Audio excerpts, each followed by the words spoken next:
de Einstein, y él decía que Dios no juega a los dados. ¿Qué quiso decir con eso? Bueno, gracias Juan por la pregunta. Es una pregunta muy rica, digamos. No sé cuántas horas tenemos para responderla, pero la mecánica cuántica de la que hablé antes, que es la teoría que se fue descubriendo que el mundo microscópico, los átomos, las moléculas pequeñas y todo lo más pequeño, que hay partículas más pequeñas que el átomo, sigue las leyes de la mecánica cuántica. Eso es algo que empezó a quedar muy claro muy rápido, porque se pudieron hacer un montón de predicciones que sobre todo tienen que ver con el tipo de luz que emite, no sé, una sustancia, con lujo de detalles que se pudo constatar en el laboratorio muy rápidamente.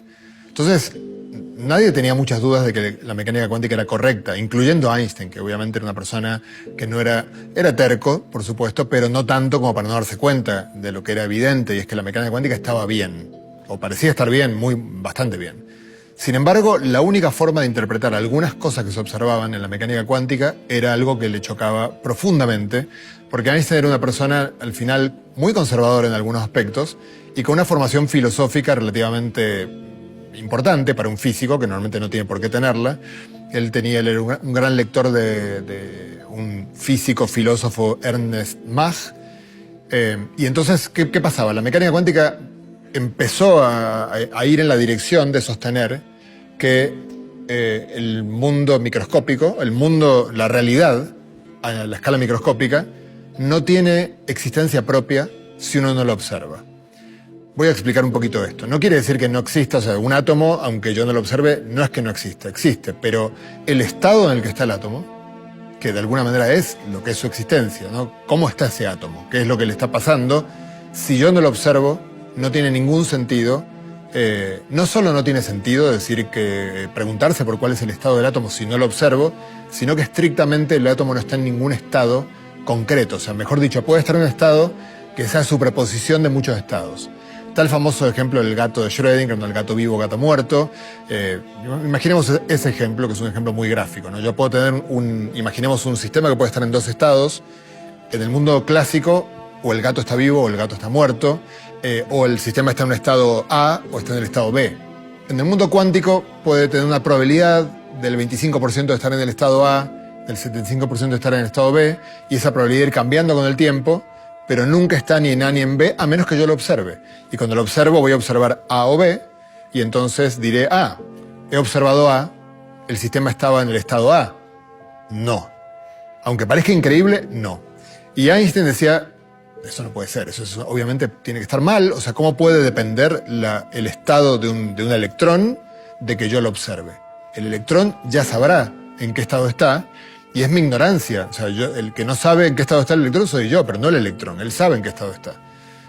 Bueno, el hecho de que la mecánica cuántica fuera una teoría intrínsecamente probabilística, ese es el punto importante, y de ahí viene lo de Dios no juega a los dados.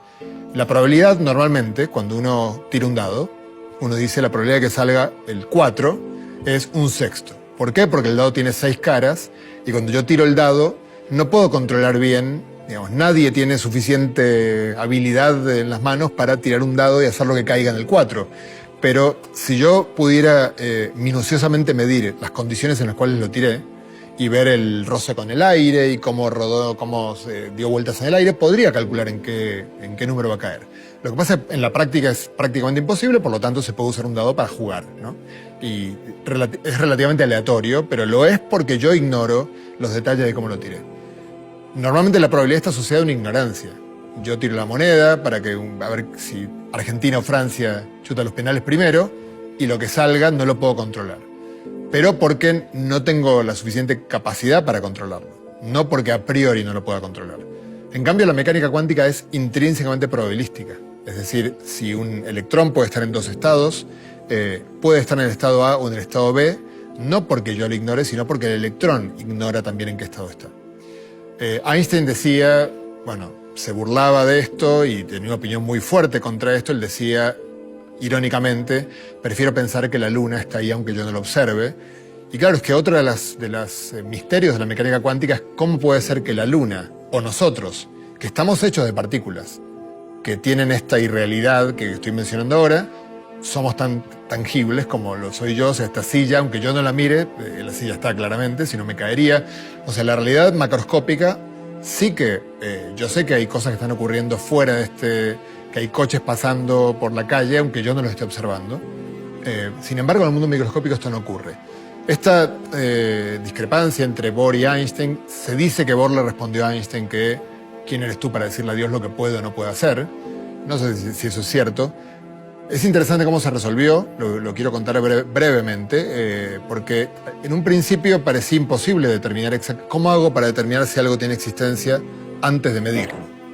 Porque para poder ver si tiene existencia tengo que medirlo, entonces ya lo medí. Entonces, pero no, quiero saber antes, pero si mido antes, medí. Entonces, a priori parecía imposible resolver este asunto. Hasta que Einstein planteó en 1935 un experimento mental en el cual ponía en jaque a la mecánica cuántica. Una idea maravillosa. Einstein fue otro de los genios realmente que cuando se equivocó, como en este caso, se equivocó de una manera tan maravillosa que Einstein se dio cuenta de una propiedad de la mecánica cuántica muy profunda, casi diría que es la más profunda que tiene, que es la que hoy permite que haya ordenadores cuánticos, internet cuántico y todo lo que tenga el apelativo cuántico legítimamente, que hay hoy viene de lo que se llama el entrelazamiento. Einstein le dijo a Bohr, a ver, si yo tengo una partícula que se divide en dos porque se desintegra, una va para allá, otra va para el otro lado, y la propiedad de una depende de la propiedad de la otra, y yo llevo dos observadores, uno que observa la partícula A y el otro que observa la partícula B, según tú, amigo Niels, cuando A observe su partícula, automáticamente la de B va a quedar determinada por la observación de A, porque dependen una observación de la otra. Pero la relatividad dice que nada puede ir más rápido que la luz, por lo tanto, si A está muy lejos y B está muy lejos para allá, no puede ser eso, porque eso querría decir que la información de lo que midió A llegó a B más rápido, llegó instantáneamente. Bohr no supo bien qué responderle nadie a Einstein. De hecho, Einstein murió sin que nadie le respondiera nada, porque todo el mundo tenía claro que estaba mal el argumento, pero nadie entendía por qué. Se lo llamó la paradoja EPR, porque era como las paradojas, que no está muy claro si tenemos que vivir con ella, o hay una parte del argumento que es incorrecta. Y fue recién en la década del 60 cuando apareció otro físico, John Stewart Bell, que se dio cuenta de una manera de resolver esta discusión. Se le ocurrió un experimento que se podía hacer en el cual uno podía determinar con claridad si estaba o no ocurriendo lo que yo acabo de decir. Y en la década del 70 se hizo por primera vez el experimento, lo hizo un señor llamado John Clauser, comprobó que efectivamente lo que decía Bohr ocurría, o sea, cuando medía A se determinaba B, y no antes. El punto clave es no antes. Bell explicó, no lo voy a hacer ahora porque sería muy largo, cómo determinar si antes ya estaba la partícula en un estado concreto o no lo estaba, y se pudo ver que no lo estaba, la partícula no lo estaba. Sin embargo, Clauser hizo el experimento en una mesa y A y B no estaban tan lejos como para que no pudiera una señal de luz llegar y avisarle a B, oye, ponte en tal estado porque yo tengo este otro. Entonces, en la década del 80, un físico francés que se llama Alain Aspect hizo el experimento poniendo A y B suficientemente lejos para que la luz no tenga tiempo de llegar.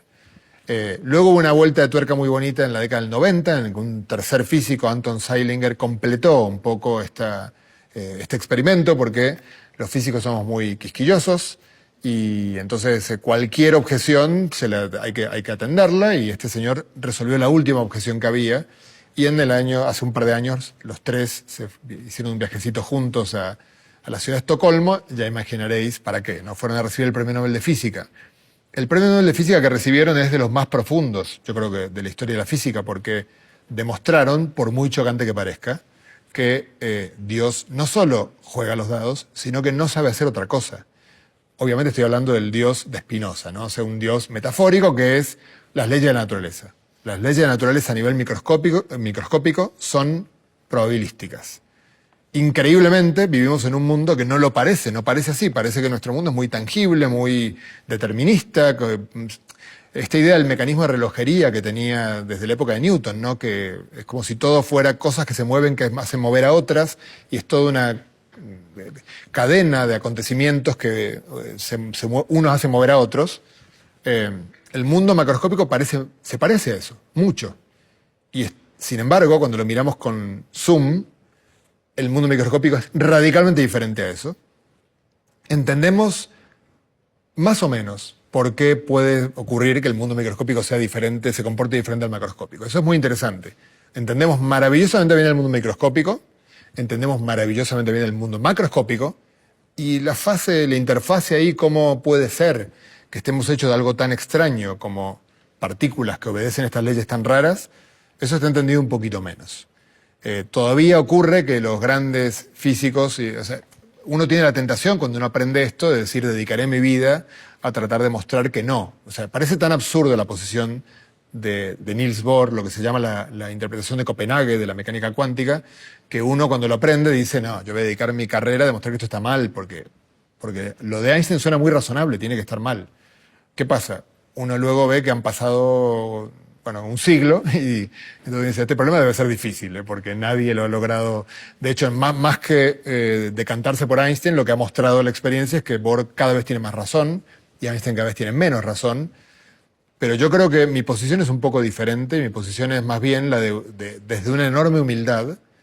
Me parece increíble que seamos parte de una especie que fue capaz de encontrar leyes que explican tan bien el mundo microscópico. Créanme que las leyes de la mecánica cuántica son las más precisas de la historia de la ciencia y con mucha diferencia, con muchísima diferencia.